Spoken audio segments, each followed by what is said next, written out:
আসসালামু আলাইকুম এভরিওয়ান। আজকে খুব সাধারণ ঘরে থাকা মশলা দিয়ে ব্রয়লার মুরগি কিভাবে খুব সুন্দর ও মজাদার করে তৈরি করা যায় সেই রেসিপিটাই আপনাদেরকে দেখাবো। ব্রয়লার মুরগিতে একটা আলাদা গন্ধ থাকার কারণে অনেকেই এটার মাংস খেতে চান না, কিন্তু এই রেসিপি অনুযায়ী যদি আপনি রান্না করেন তাহলে আপনার রান্নাটাও খুব সুন্দর হবে, একেবারেই গন্ধ করবে না, খেতেও খুব সুস্বাদু হবে। তাই চলুন দেরি না করে রান্নায় চলে যাই। প্রথমেই আমি একটা কড়াই গরম করে এখানে দিয়ে দিচ্ছি হাফ কাপ পরিমাণ সয়াবিন তেল, তারপর দিয়ে দিচ্ছি দুটো তেজপাতা মাঝখান দিয়ে ফালি করে দিয়ে দিচ্ছি, তারপর 1 কাপ পরিমাণ পেঁয়াজ কুচি। আমি এখানে অল্প একটু লবণ দিয়ে পেঁয়াজটাকে খুব ভালো করে ভেজে নেব যতক্ষণ না পর্যন্ত পেঁয়াজটা একটু বাদামি হয়ে আসছে। পেঁয়াজটা যখন এরকম বাদামি হয়ে আসবে তখন আমি এখানে দিয়ে দিচ্ছি 2 টেবিল চামচ পরিমাণ আদা রসুন বাটা। এখানে আমি একসাথে আদা রসুন পেস্ট করে নিয়েছি। বাটা মশলাটা যেন পুড়ে না যায় তার জন্য আমি সামান্য একটু পানি দিয়ে খুব ভালো করে আমি মশলাটা এখন কষাবো। যখন বাটা মশলার কাঁচা গন্ধটা দূর হয়ে যাবে তখন এখানে দিয়ে দিচ্ছি আমি হলুদের গুঁড়া 1 চা চামচ পরিমাণ, ধনিয়ার গুঁড়া 3 চা চামচ পরিমাণ, আর মরিচের গুঁড়াটা দিচ্ছি আমি 2 টেবিল চামচ পরিমাণ। আপনারা আপনাদের ঝাল অনুযায়ী মরিচের গুঁড়াটা বাড়িয়ে কমিয়ে নিতে পারেন। আমি তরকারিটা একটু ঝাল ঝাল করে রান্না করব বলে আমি 2 টেবিল চামচ পরিমাণ দিয়েছি। এখন মশলাটা নেড়েচেড়ে মিশিয়ে সামান্য একটু পানি দিয়ে যেন গুঁড়ো মশলাগুলো পুড়ে না যায় খুব ভালো করে মশলাটা সময় নিয়ে কষাতে হবে। সবসময়ই আমি বলি কষানোর উপরেই কিন্তু তরকারির টেস্টটা বেশিরভাগ নির্ভর করে, তাই আপনারা চেষ্টা করবেন মশলাটা খুব সময় নিয়ে কষাতে, একটু ধৈর্য ধরে।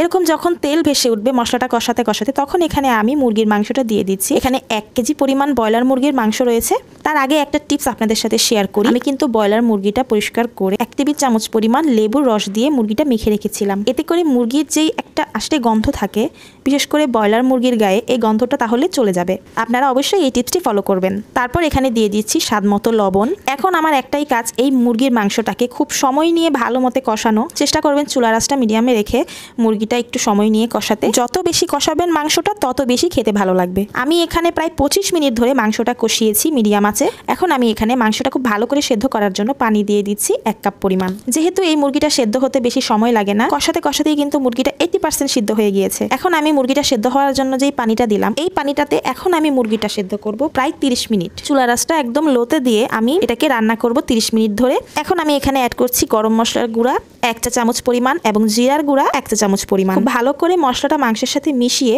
এখন আমি ঢাকনা দিয়ে এটাকে রান্না করব প্রায় 30 মিনিট।